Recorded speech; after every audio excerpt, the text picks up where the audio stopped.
ಎಲ್ರಿಗೂ ನಮಸ್ಕಾರ. ಎಲ್ಲರೂ ಹೇಗಿದ್ದೀರಾ? ನಾನು ಸೌಮ್ಯ ಸುಗ್ನಳ್ಳಿ. ಊರ್ವಶಿ ಥಿಯೇಟರ್ ಈ ಹೆಸರನ್ನ ಎಷ್ಟು ಜನ ಕೇಳಿರ್ತೀರಾ? ಸಿನಿಮಾ ಪ್ರೇಮಿಗಳು, ಅದರಲ್ಲೂ ಬೆಂಗಳೂರಲ್ಲಿ ಇರುವಂಥವರು ಈ ಹೆಸರನ್ನ ಕೇಳೇ ಇರ್ತಾರೆ.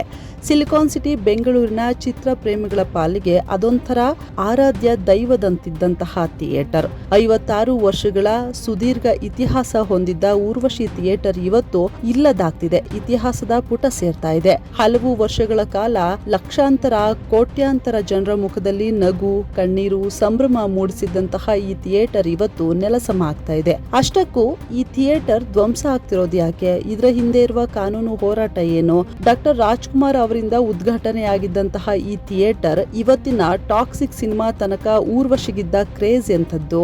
ಈ ಎಲ್ಲದರ ಕಂಪ್ಲೀಟ್ ಡೀಟೇಲ್ಸ್ ಅನ್ನ ಈ ವಿಡಿಯೋದಲ್ಲಿ ಕೊಡ್ತೀನಿ. ಈ ವಿಡಿಯೋವನ್ನ ಕೊನೆ ತನಕ ನೋಡಿ. ನಮ್ಮ ಬೆಂಗಳೂರಿನ ಲಾಲ್ಬಾಗ್ ರೋಡ್ ಅಲ್ಲಿ ಅಥವಾ ಸಿದ್ದಯ್ಯ ರೋಡ್ ಅಲ್ಲಿ ನೀವೇನಾದ್ರೂ ಹೋಗ್ತಿದ್ರೆ ದೂರದಿಂದಲೇ ಕಣ್ಣಿಗೆ ಕಾಣಿಸ್ತಾ ಇದ್ದಿದ್ದು ದೊಡ್ಡ ದೊಡ್ಡ ಸಿನಿಮಾ ಪೋಸ್ಟರ್ಗಳು ಹಾಗೂ ಎತ್ತರದ ಕಟೌಟ್ಗಳು. ನೀವಿದನ್ನ ಸಾಮಾನ್ಯವಾಗಿ ಅಬ್ಸರ್ವ್ ಮಾಡಿರ್ತೀರಾ. ಯಾಕಂದ್ರೆ ಸಿನಿಮಾ ಇನ್ನೇನು ರಿಲೀಸ್ ಆಗ್ತಾ ಇದೆ ಅಂದಾಗ ಥಿಯೇಟರ್ಗಳ ಮುಂದೆ ಅಷ್ಟು ದೊಡ್ಡ ಪೋಸ್ಟರ್ಸ್, ಅಷ್ಟು ದೊಡ್ಡ ಕಟೌಟ್ ಗಳನ್ನ ಹಾಕ್ತಾ ಇದ್ರು. ಅದರಲ್ಲೂ ಫಸ್ಟ್ ಡೇ ಫಸ್ಟ್ ಶೋ ಇದ್ರಂತೂ ಥಿಯೇಟರ್ ಮುಂದೆ ಹಬ್ಬ ಮಾಡ್ತಾ ಇದ್ರು ಸಿನಿಮಾ ಲವರ್ಸ್. ವಿಸಿಲ್ ಹೊಡೆದು, ಪಟಾಕಿ ಹಚ್ಚಿ, ತಮಟೆ ಸೌಂಡ್ಗೆ ಕುಣಿದು ಕುಪ್ಪಳಿಸ್ತಾ ಇದ್ರು. ಈಗ ಆ ಸದ್ದು, ಗದ್ದಲ, ಸಂಭ್ರಮ ಎಲ್ಲವೂ ಸೈಲೆಂಟ್ ಆಗಿದೆ. ಯಾಕಂದ್ರೆ ಊರ್ವಶಿ ಥಿಯೇಟರ್ ನೆಲಸಮವಾಗ್ತಾ ಇದೆ.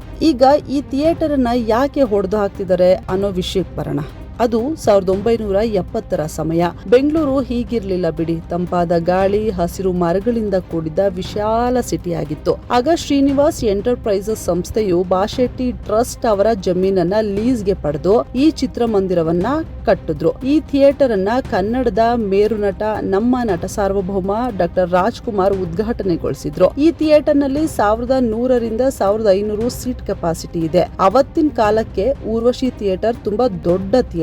ಕೇವಲ ಕನ್ನಡ ಸಿನಿಮಾಗಳು ಮಾತ್ರವಲ್ಲದೆ ತಮಿಳು, ತೆಲುಗು, ಮಲಯಾಳಂ ಮತ್ತು ಹಿಂದಿ ಸಿನಿಮಾಗಳಿಗೆ ಊರ್ವಶಿ ಥಿಯೇಟರ್ ಫೇಮಸ್ ಆಗಿತ್ತು. ರಜನಿಕಾಂತ್, ಕಮಲ್ ಹಾಸನ್, ವಿಷ್ಣುವರ್ಧನ್, ಅಂಬರೀಶ್ ಅವರಂತಹ ಘಟಾನುಘಟಿ ನಾಯಕರ ಚಿತ್ರಗಳು ಇಲ್ಲಿ ರಿಲೀಸ್ ಆದಾಗ ಲಾಲ್ಬಾಗ್ ರಸ್ತೆಯಲ್ಲಿ ಫುಲ್ ಟ್ರಾಫಿಕ್ ಜಾಮ್ ಆಗ್ತಾ ಇತ್ತು. ಅಷ್ಟೊಂದು ಅಬ್ಬರ ನಡೆಸಿತ್ತು ಈ ಊರ್ವಶಿ. ಸಾಮಾನ್ಯವಾಗಿ ನಾವು ಥಿಯೇಟರ್ಗಳಲ್ಲಿ ಸಿಂಗಲ್ ಸ್ಕ್ರೀನ್ ಥಿಯೇಟರ್ಗಳು ಕಾಲಕ್ಕೆ ತಕ್ಕಂತೆ ಬದಲಾಗೋದಿಲ್ಲ. ಮುಂಚೆ ಹೇಗೆ ಆರಂಭದಲ್ಲಿ ಇರ್ತವೆ ಹಾಗೆ ಥಿಯೇಟರ್ಗಳು ಇರ್ತವೆ ಅಂತ ಅನ್ಕೊಂತೀವಿ. ಆದ್ರೆ ಊರ್ವಶಿ ಥಿಯೇಟರ್ ಹಾಗಾಗ್ಲಿಲ್ಲ. ದಿನದಿಂದ ದಿನಕ್ಕೆ ಟೆಕ್ನಾಲಜಿ ಇಂಪ್ರೂವ್ ಆದ ತಕ್ಷಣ ಅದಕ್ಕೆ ತಕ್ಕಂತೆ ಥಿಯೇಟರ್ ಕೂಡ ಅಪ್ಡೇಟ್ ಆಗ್ತಾ ಇತ್ತು. 4K digital projection, mayor sound technology ಎಲ್ಲ ಈ ಥಿಯೇಟರ್ ನಲ್ಲಿ ಬಂದಿತ್ತು. ಈ ಥಿಯೇಟರ್ ನ ನೋಡಿ ಬೇರೆ ಥಿಯೇಟರ್ ಮಾಲೀಕರು ಕೂಡ ಅದೇ ಟೆಕ್ನಾಲಜಿಯನ್ನ ಅಳವಡಿಸಿಕೊಳ್ತಾ ಇದ್ರು. ಸೊ ಈ ತರ ಈ ಒಂದು ಊರ್ವಶಿ ಥಿಯೇಟರ್ ಎಲ್ಲಾ ರೀತಿಯಲ್ಲೂ ಸದ್ದು ಮಾಡ್ತಾ ಇತ್ತು. 2009ರಲ್ಲಿ ಜೇಮ್ಸ್ ಕ್ಯಾಮರಾನ್ ಅವರ ಅವತಾರ್ ಸಿನಿಮಾ 3D ಯಲ್ಲಿ ರಿಲೀಸ್ ಆದಾಗ ಬೆಂಗಳೂರಿನ ಮಲ್ಟಿಪ್ಲೆಕ್ಸ್ ಗಳಿಗಿಂತ ಕಡಿಮೆ ದರದಲ್ಲಿ ಅಲ್ಟಿಮೇಟ್ 3D ಅನುಭವ ನೀಡಿದ್ದು ಇದೇ Urvashi theatre. Hattrick hero Shivaraj Kumar ಅಭಿನಯದ AK-47 ಸಿನಿಮಾ ಈ ಥಿಯೇಟರ್ ನಲ್ಲಿ 100 ದಿನಗಳ ಕಾಲ ಹೌಸ್ಫುಲ್ ಪ್ರದರ್ಶನ ಕಂಡು ಇತಿಹಾಸವನ್ನೇ ಸೃಷ್ಟಿಸಿತ್ತು.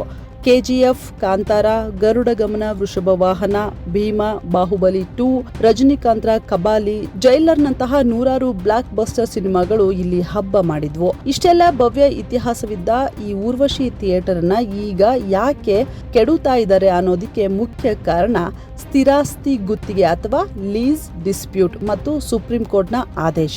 1970ರಲ್ಲಿ ಊರ್ವಶಿ ಥಿಯೇಟರ್ಗಾಗಿ ಜಾಗವನ್ನ ಲೀಸ್ಗೆ ಪಡೆಯಲಾಗಿತ್ತು. ಆ ಲೀಸ್ ಅವಧಿ 2018ರ ಏಪ್ರಿಲ್ 23ರಂದು ಮುಕ್ತಾಯವಾಗಿತ್ತು. ಗುತ್ತಿಗೆ ಅವಧಿ ಮುಗಿದ ನಂತರ ಜಾಗದ ಮಾಲೀಕರಾದಂತಹ ಬಾಶೆಟ್ಟಿ ಟ್ರಸ್ಟ್ ಅಥವಾ ಶೆಟ್ಟಿ ಕುಟುಂಬ ಲೀಸ್ ಅಗ್ರಿಮೆಂಟ್ ಅನ್ನ ನವೀಕರಣ ಮಾಡೋದಿಕ್ಕೆ ಅಂದ್ರೆ ರಿನಿವಲ್ ಮಾಡೋದಿಕ್ಕೆ ಒಪ್ಕೊಳ್ಳಿಲ್ಲ. ಮಾಲೀಕರು ತಮ್ಮ ಜಾಗವನ್ನ ನಮ್ಗೆ ಕೊಡಿ ಅಂತಿದ್ರು. ಥಿಯೇಟರ್ ನಿರ್ಮಾಣ ಮಾಡಲು ಜಾಗ ತೆಗೆದುಕೊಂಡಿದ್ದವರು ಜಾಗ ಕೊಡಲ್ಲ ಅಂದ್ರು. ಈ ವಿವಾದ ಕೊನೆಗೆ ಕೋರ್ಟ್ ತನಕ ಹೋಯ್ತು.